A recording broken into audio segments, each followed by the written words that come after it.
Nandiyan po pala kayo. Feeling mo ba na pag-iiwanan ka na? At naiinggit ka sa mga kaibigan mo na mag-couple? Huwag kang mainggit, lalo na kung Kristiyano ka. Huwag mong hayaang lamunin ka ng inggit.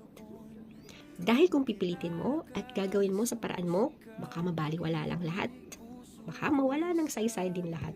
Yung pagmamahal mo, yung effort mo, dun sa tao.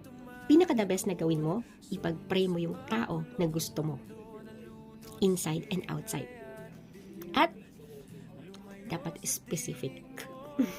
At pinaka-the best na ipag-pray mo na unang-una ay mahal na mahal niya ang Diyos.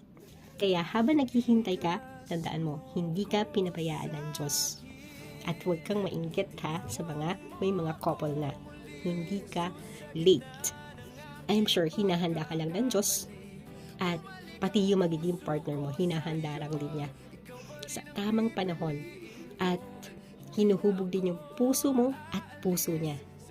At binibigyan ka niya ng lakas at binibigyan din siya ng lakas. At inaayos niya ang lahat para sa tamang tao na inihanda or inaalay niya para sa'yo. Sabi niya, kilala ka niya. Kaya alam niya kung sino yung tao para sa'yo. Kaya hindi ka late, hindi ka kulang, hindi ka napag-iiwanan. May inihanda ang Diyos para sa'yo.